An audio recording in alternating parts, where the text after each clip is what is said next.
natural refrigerants. Our intention is to have several of these where we go into more depth on various topics, but Danielle will talk a little bit more about that at the end. So as Danny just said, my name is Keely Whitman.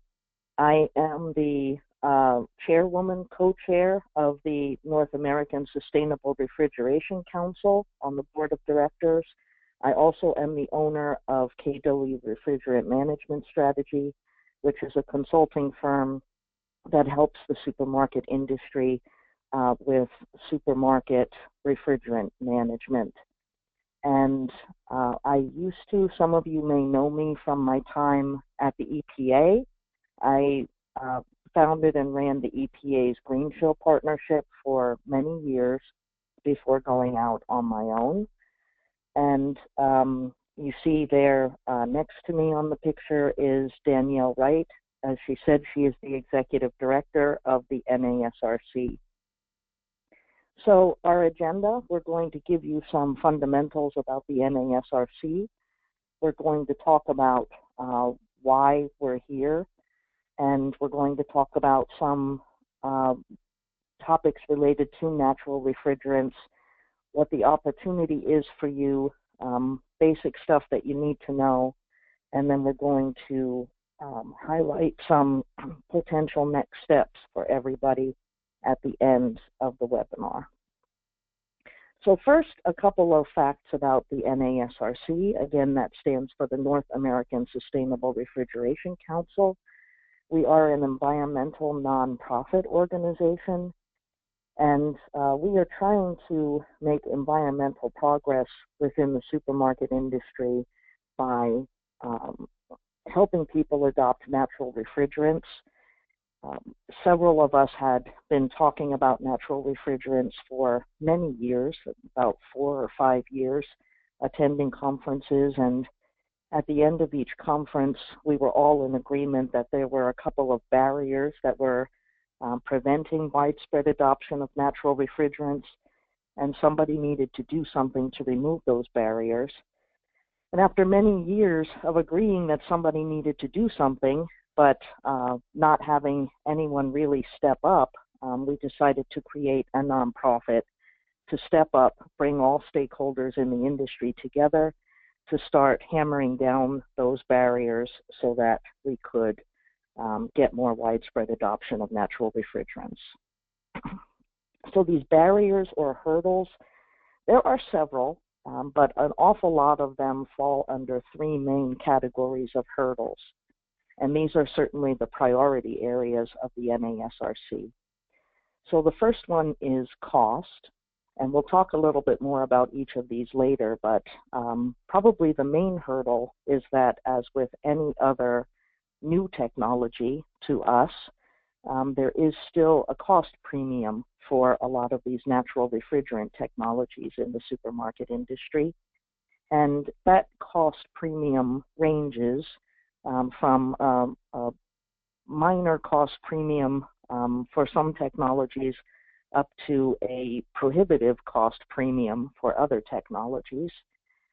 And as you who all know the refrigeration industry and supermarkets, they are under enormous pressure in terms of profit margins. So anytime you're talking about something new that has a higher cost, that will always create a barrier for adoption of that new technology. We also have, as another hurdle, service tech readiness. So currently, we're in a bit of a catch-22 situation where service contractors would be willing to train their technicians if these technologies were widespread enough that they could gain business by having ready technicians out there. But until we have technicians who are ready to handle these technologies, end users are reluctant to decide on these technologies for use in stores. So we have one side of the equation waiting for the other side of the equation, and what we need to have happen is we need to have these things happen simultaneously, where end users move forward and we have vehicles in place to get those service techs ready as they're needed.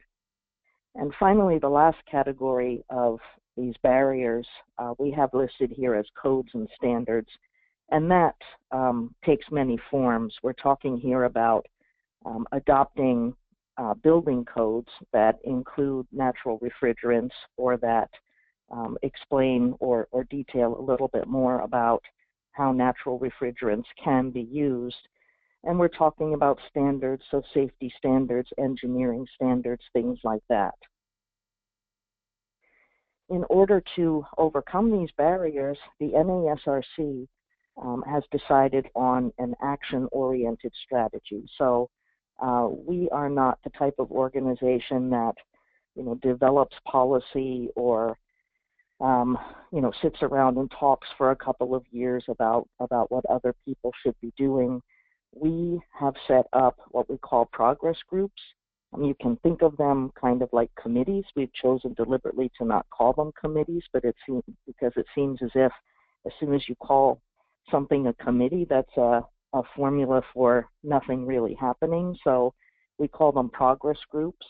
We have one that focuses on return on investment, so that delves into parts of the cost hurdle. And another part of overcoming the cost hurdle is we have a progress group that works on utility incentives and energy efficiency. We have a progress group that focuses on service contractors and technicians, and we have a progress group that focuses on codes and standards. So it's very, very simple. We've identified the hurdles. We've set up groups that represent all of the stakeholders, so equipment manufacturers, end users, consultants, engineers, service contractors, technicians, and we have a progress group to match that hurdle and overcome all facets of the hurdle. Each one of those hurdles, there are several facets to each one of those hurdles. It's not particularly simple in terms of deciding what exactly needs to be done. There are several elements involved in each. But we have the progress groups to deal with those, and we've already taken considerable actions and made considerable progress. So in terms of our members, who we are, we have just about everybody in here. So we have end user members, we have contractors and technicians, we have consultants, engineering firms, trade associations, utilities, and we have equipment manufacturers. So we are really trying to bring everybody together to the table. However, our focus is a very narrow focus. We are focused in on supermarket refrigeration.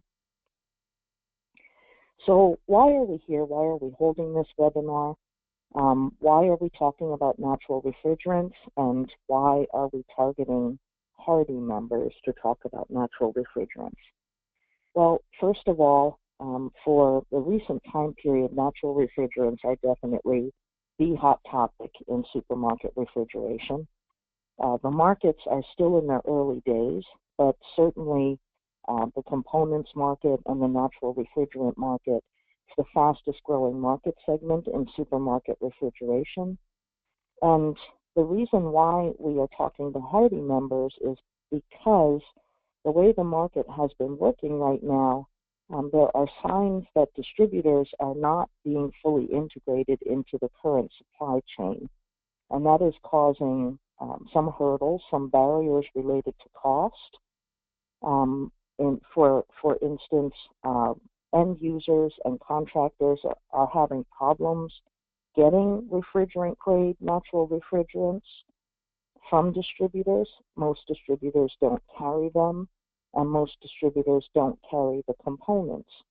And, again, we have that catch-22 where obviously you guys are interested in stocking components and refrigerants once there is a large enough market, but because you are not stocking them yet, because perhaps there is not a large enough market, that is adding cost into the financial equation for these technologies, and it is one of the aspects of the cost hurdle that is preventing the broader adoption of natural refrigerant technologies across the country.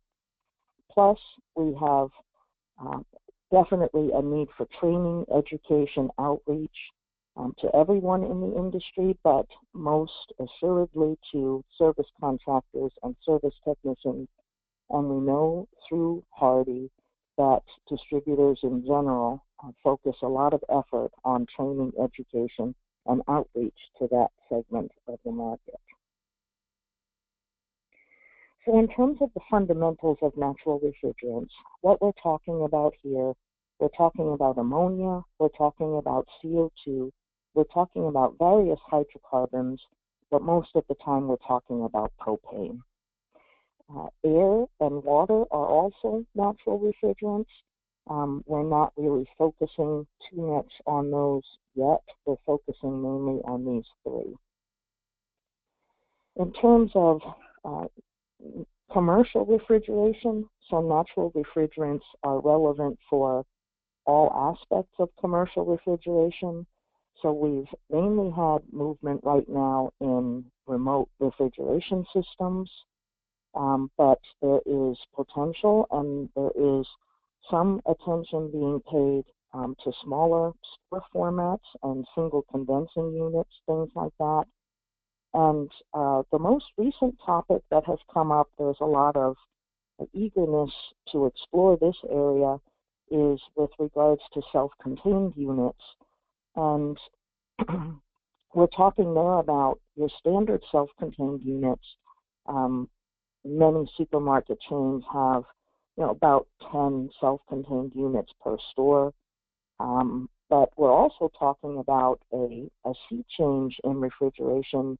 People are talking now about doing away with rack systems completely and moving to all self-contained units in a store, which we call self-contained systems. Naturals are relevant for new equipment, certainly. So it's a big topic for end users in new store construction. Several stores are already exploring the idea of replacing equipment in existing stores, especially old equipment that uses R22 as the refrigerant, with the phase-out really driving prices up for R22. People are looking to get out of R22, and instead of just retrofitting into another refrigerant that will likely be phased out later on in the future, they are choosing to just replace the existing system with a natural refrigerant system. One area where naturals are not necessarily ideal is in retrofits. So if you have an existing R22 system out there, because of the very different nature of using ammonia, CO2, and hydrocarbons, you can't just pull out the R22 refrigerant from a centralized DX system in an existing store and replace it with ammonia or propane or CO2. The changes to the system that are required are extensive, to the point where if you want to move from R22 to a natural refrigerant, you are in fact replacing the entire system. You will hear some people refer to system replacements as retrofits. They'll refer to any movement in existing stores from a regular refrigerant to naturals, as a retrofit. But when you dig into that and figure out what they're actually talking about, they're talking about building a completely new system next to the existing system in the machine room, and then making a gradual changeover to the point where they can either remove the R22 system or just leave it sit there, but have it not be in use. So in terms of the benefits of naturals, the benefits are there are multiple benefits. One of the main benefits is energy efficiency. So all of the natural refrigerants represent energy efficiency gains. And of course, as you know, with supermarket systems, especially with remote refrigeration systems, it depends on exactly how you implement the system. But in general, for CO2 systems, we see anywhere from a 10 to 20% energy efficiency gain over other technologies that use 404 or 407. In terms of hydrocarbons, we're seeing around a 20 to 30% gain. In self-contained units, we have studies that show that there's actually a 50% improvement in energy efficiency when you take a propane self-contained unit versus a 134A self-contained unit. And when you're talking about ammonia, which is probably the most efficient refrigerant out there of all of them, we've seen at least 35% energy efficiency gains, even up to 50% energy efficiency gains over your traditional remote refrigeration systems. In addition to energy efficiency, which are indirect greenhouse gases, we have direct greenhouse gas reductions. So the direct emissions are the emissions from refrigerant leaks in supermarkets. So obviously, no matter how much refrigerant you leak, if your refrigerant does not affect global warming or has no global warming potential, no matter how much you leak, you have no greenhouse gas impact of that refrigerant. Carbon dioxide has a low global warming potential. So the global warming potential of CO2 is 1, and in comparison, the global warming potential of R404A, for instance, is almost 4,000 times more potent than carbon dioxide. So you're talking about a drastic reduction in greenhouse gases when you use CO2 instead of 404A.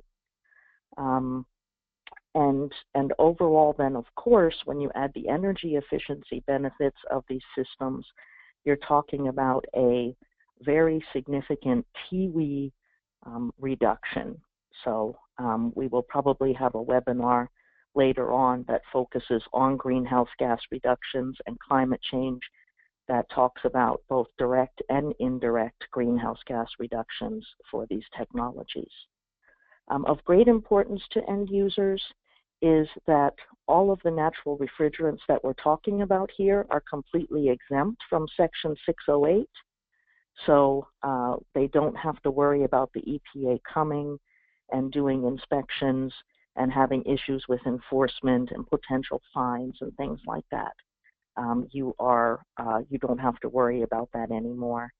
In addition to Section 608, we say that these natural refrigerants are future-proof simply because once you move to a natural refrigerant, you don't have to worry anymore about which refrigerant is going to be next on the EPA's hit list, what California is going to do, if any other states are going to implement some kind of refrigerant management tax or plan.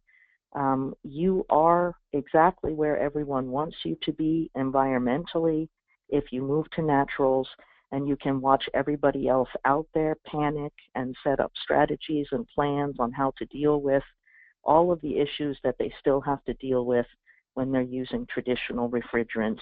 You can sit back and I won't say twiddle your thumbs because we all have enough to do other than that, but you can certainly sit back and let everybody else deal with those issues, and you can focus on other things.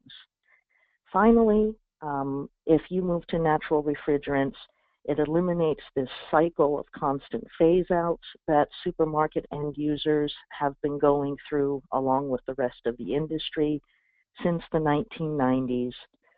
We're probably in the middle of the cycle of phase-outs that are going to occur. We are coming to the end of the R22 phase-out, which as of 2020, we are not allowed to manufacture or import any new R22. We have international attention and U.S. attention to starting to phase out HFC refrigerants. We've already started with 404 and 507, not phasing out, but as you probably know, You are not allowed to use 404 and 507 in new equipment or in retrofits anymore as of 2017. 404 and 507 will most likely be the first refrigerants that are affected perhaps by a Montreal Protocol phase-out in the future. But certainly 407, some of the other refrigerants that have global warming potentials above 150 will eventually be on the hit list for phase-outs. You don't have to worry about that anymore if you are an end user that has a system that uses natural refrigerants in your stores. So in terms of the current business of natural refrigerants, you'll see here a sales cycle that is a bit different than the rest of the refrigeration systems that we are all used to dealing with. So what happens first is a supermarket company makes the decision to install, let's say, a CO2 transcritical system in their supermarket. They place the order for that system with the system's manufacturer. They go out, they hire a service contractor. What then happens is the equipment is delivered to the store. The system's manufacturer basically supplies everything needed for startup, usually including the initial refrigerant charge. Everything arrives at the store. The equipment manufacturer has somebody on site that trains the service technicians in installation and in maintenance. The equipment manufacturer trainer supervises the installation and the startup of the store. The service contractor takes over and handles the operations and maintenance of that system. And then because end users have not been able to get refrigerant grade CO2 through their normal distributors, the service contractors have not been able to get it. And end users, of course, are very, very worried about having a significant leak in the store and contractors being able to repair it but not being able to get replacement refrigerant. When your system is down, you certainly can't wait 24 hours or longer to get replacement refrigerant. So what supermarkets are currently doing is they are carrying a spare full charge size. So they buy that and then have to store that somewhere. And that represents a significant cost. First of all, obviously, your costs for refrigerant are double. But second of all, you're paying your cylinder rental fees, and then you're often paying for some kind of warehouse space or someplace to store that refrigerant on a monthly basis. And we've heard from supermarkets that that cost can actually run as much as $1,000 per month just to have that spare refrigerant charge on hand so that if there's some kind of a leak, they have access to extra refrigerant immediately. So you'll see here that distributors do not appear in this current sales cycle. Now, obviously, the equipment manufacturers are getting the refrigerant somewhere, but what's actually winding up happening is some of the manufacturers that do a lot of these systems, they're making deals directly with the refrigerant manufacturers, and they are bypassing the local distributor network. So they're contracting and making deals with the large refrigerant wholesalers. So that leads us to both the opportunity, but first the risk. So if you all are being cut out of this sales cycle, that's obviously not good for business. But it's a little bit bigger risk than that. So if the market gets used to not purchasing natural refrigerants through distributors and having a completely different supply chain for natural refrigerants, if that becomes the established way to do things, it won't be very long before people start to think, well, you know, maybe that's not so bad. Maybe we should start purchasing the refrigerant from the equipment manufacturers because we can get it at a better price. I don't know. But in any case, it doesn't take long for a particular way of doing things to become the established way of doing things.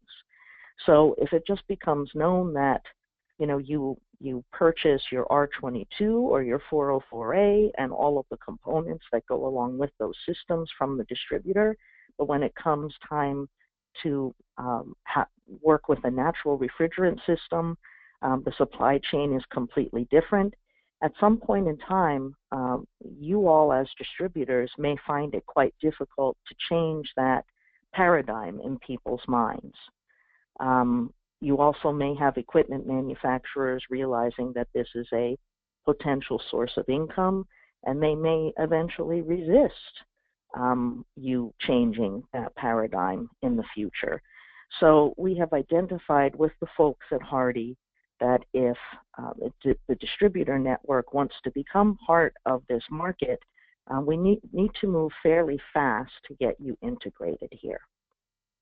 So once we are able to integrate the distributors into the supply chain, those of you who move fast in the area of natural refrigerants have the opportunity to be the only ones in a particular region that actually carry these refrigerants and components. So if you are the first to move in this area, you certainly have the chance to gain new customers, because if someone who is not yet your customer needs refrigerant grade CO2, and they're aware of the fact that you're the only one within a certain radius that handles refrigerant grade CO2, well, they will not obviously purchase that from their regular distributor. They will come to you. So that represents an opportunity to get ahead of competitors and represents an opportunity to bring in new customers. Also, as we mentioned before, this is the fastest growing market in supermarket refrigeration, so it represents over proportional growth versus other items that you carry. Also, as one of the first movers in this area, you have the opportunity to influence the market, and certainly you would stand out from the rest, call attention to yourself, especially if we're talking about you taking a leadership role in your region by providing training, for instance, for service technicians and conducting outreach and to help overcome some of these hurdles. You can certainly generate a lot of loyalty and a lot of attention to yourself. So in terms of what you need to know to get started, this market is a little bit different than other new technology markets that we've seen in the past. When I first started with the Green Show partnership, it wasn't all that long ago. It was back in 2008. Really, the main technology development was secondary loop glycol, and there was really just one equipment manufacturer that specialized in this. We're actually seeing that all of the main systems manufacturers in the United States are major players in this market. So in addition to that, we have several foreign manufacturers who have over a decade of experience with these types of systems and these refrigerants. In the rest of the world, they're recognizing that the U.S. is ripe to move to these technologies, and so we have foreign equipment manufacturers entering the U.S. market with advanced natural refrigerant technologies. So your systems manufacturers, the players in this area, are going to be a long list of players.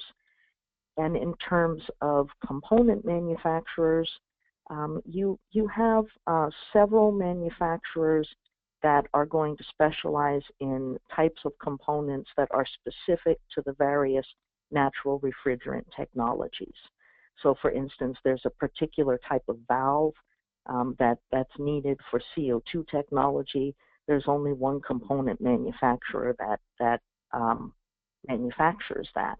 So you'll have to get to know perhaps some new systems manufacturers. You'll have to get to learn who is the specialist in which area and who carries which components. And then finally, in terms of the contractors, You have several contractors that are really at the forefront of this. You have a couple of national service contractors that, out of necessity, have trained their people quite extensively with some of these technologies. But even they, in terms of training, many of their people across the country have not been exposed to these technologies yet.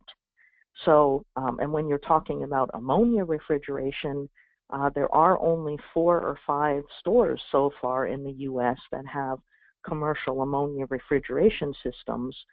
So, you just don't have the systems being widespread enough to have an awful lot of experience within the national service contractor area.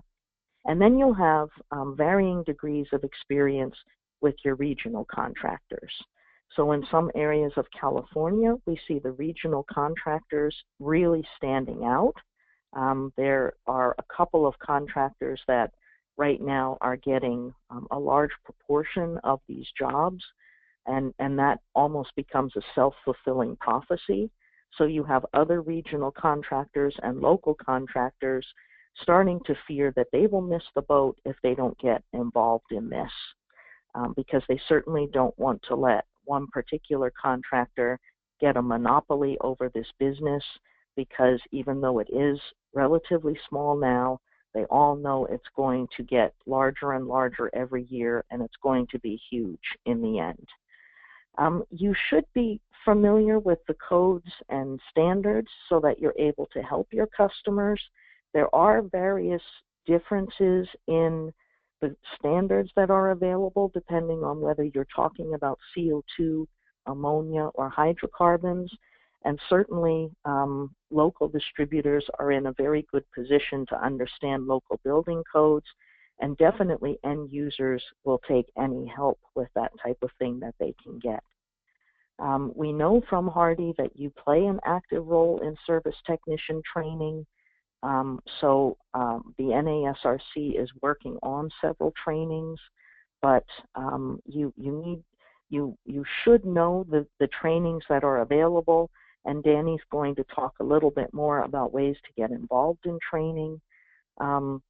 You should know, obviously, information about costs and upcharges. We're expecting costs to come down as manufacturers achieve economies of scale. So you will have to keep an eye on costs as the market develops. And finally, you'll have to stay aware of the changing regulatory landscape. And we know that HARDI does a very good job of informing you all about the changing regulatory landscape. But certain refrigerants are approved by the EPA SNAP program for use in various end uses. Others have applied for approval, and that approval has not come through yet. So as with other refrigerants, for instance, like various HFO blends, the regulatory landscape is changing all the time, and you will need to keep abreast of that. So now I'm going to hand over to Danny to talk a little bit about the future. She's going to explain to you some of the ideas that she has had together with HARDI, and she is going to take over from here because she will be the person that is handling all of this together with you and with HARDI. So Danny, go ahead. Why don't you take over from here? Great. And I'm just going to switch the slides over.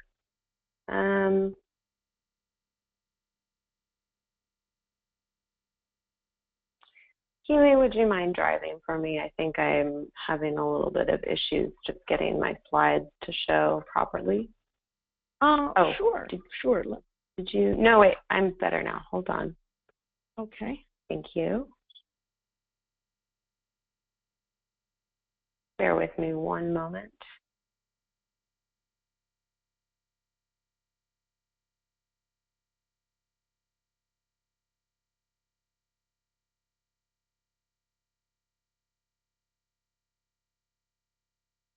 It's no problem actually for me to just click through here for you if that's easier.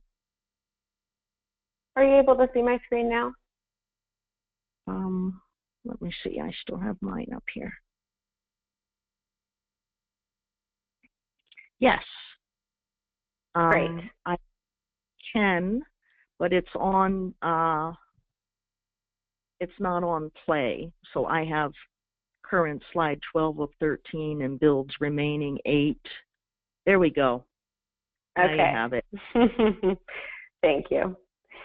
Great. Thank you, Keely. So now that we've covered a little bit about the background and fundamentals of natural refrigerants, like Keely said, I'm going to be talking about some of the ideas that we've had together with HARDI, and also, putting out there a few suggestions for you to talk about how you can be prepared and get your business ready for the growing market for natural refrigerants and best take advantage of this opportunity. So there's a few ways to get ahead of the curve, so to speak, and really there's multiple levels that we can look at this. So like I mentioned, one aspect, there we go. Sorry for my technical difficulties here. So first there's HARDI. So HARDI is a member of NASRC, and we worked with them directly to put on this webinar. And as you all know, education is a priority for them, and so we'll likely be working to provide additional webinars and perhaps further the educational series for you all. So there's the idea that, yeah. Sorry, but I'm not seeing your screen anywhere. I don't know if everybody else is still having the same problem, but all that I'm seeing is the introductory screen that has the title of the webinar on it.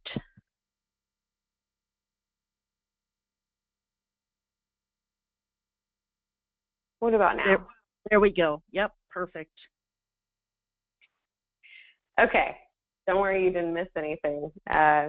So we were just talking about HARDI and the ways that we've worked together to provide, first and foremost, this introductory webinar to provide an overview of the basics of natural refrigerants and how you can get involved. So, next there's also the idea that we could do more to work together to promote the fact that HARDI is serious about natural refrigerants and is supporting its members through education and training. So we could really do more in terms of publicity and outreach, potentially starting with a press release that would really help get the word out there. And certainly we'd want to make that information known to end users. So NASRC has a number of end users as members, and we're in touch with a much larger network of folks that are interested in natural refrigerants.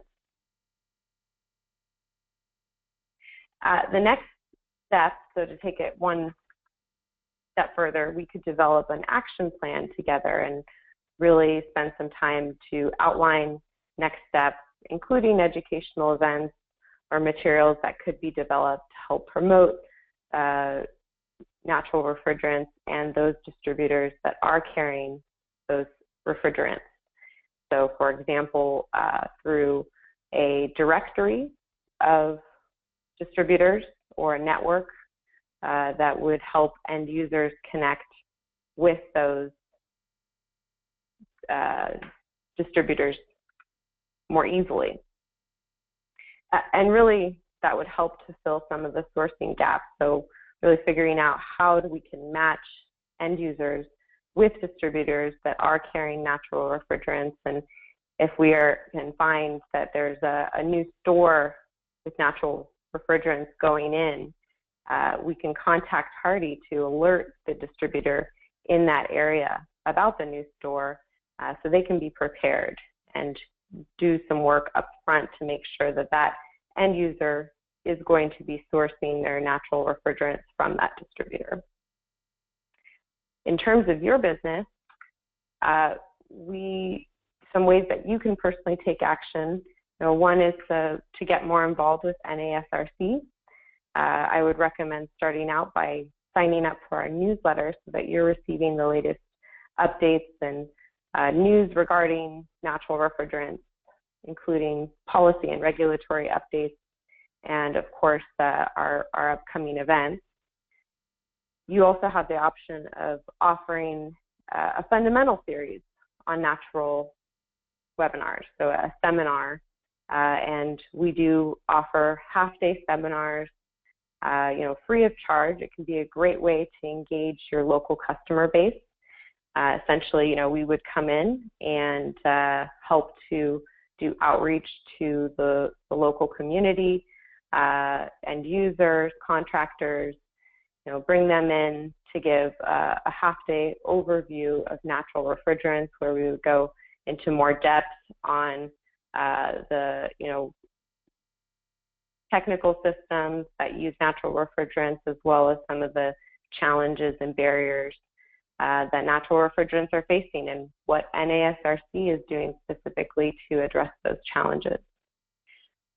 And then lastly, you can really establish yourself as the leader in your area.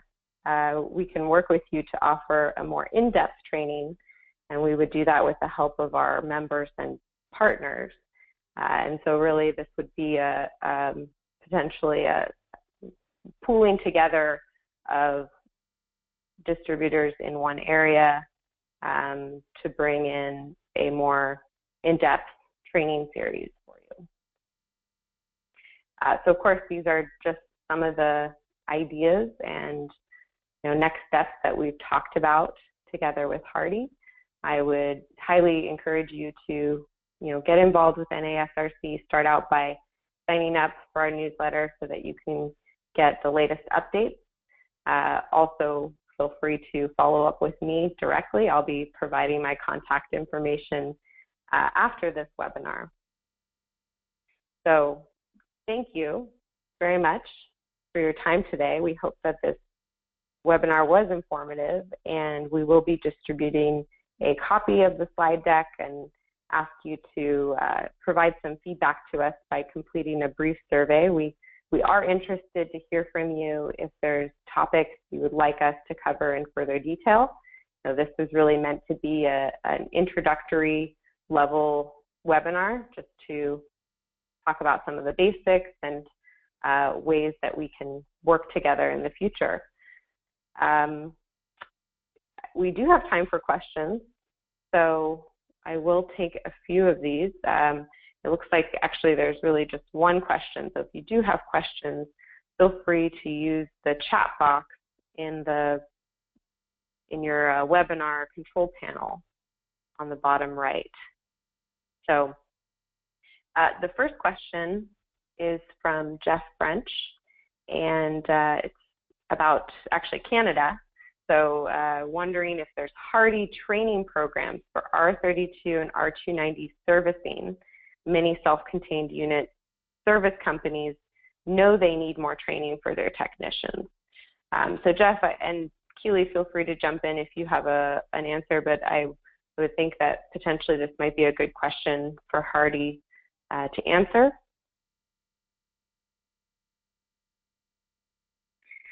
Yeah, I think in terms of what HARDI has available, certainly the people at HARDI would be much more knowledgeable about that than I would be. I do want to say that the North American Sustainable Refrigeration Council is called the North American Council for a reason.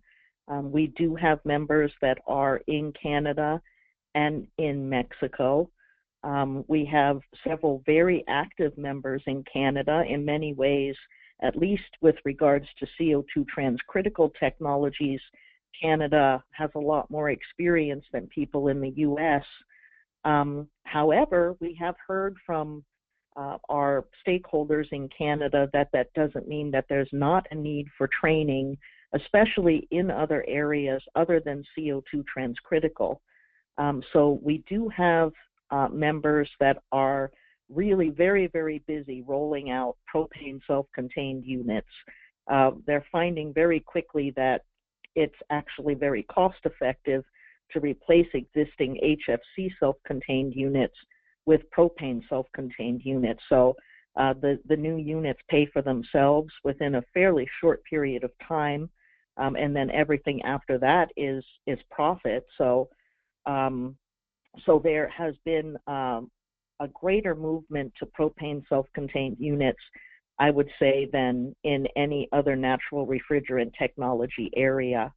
And we know from people like Red Bull that moved to hydrocarbons several years ago that they are very interested in setting up a service technician network so that they have more reliable service technicians available to repair their units. So there's a lot of interest from NASRC members, not just in the US, but in Canada also. And we are very interested in working together with HARDI.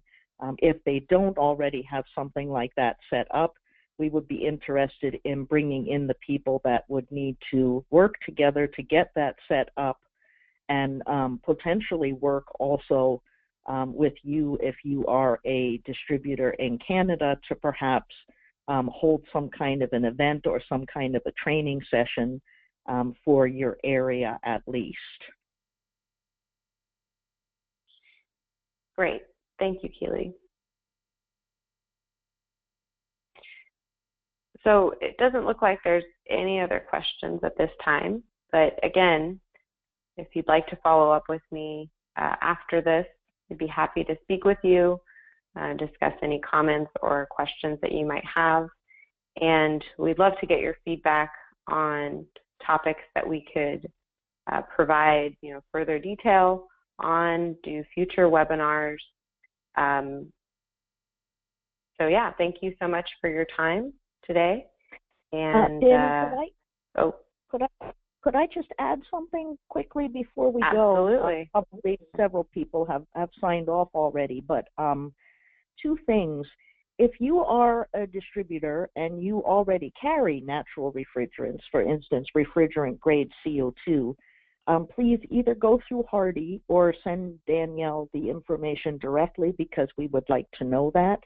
There are already several locations in the United States that are in this unfortunate cost situation where they are paying to store refrigerant grade CO2 off-site somewhere, and that represents a significant cost in terms of storage and cylinder rental and things like that.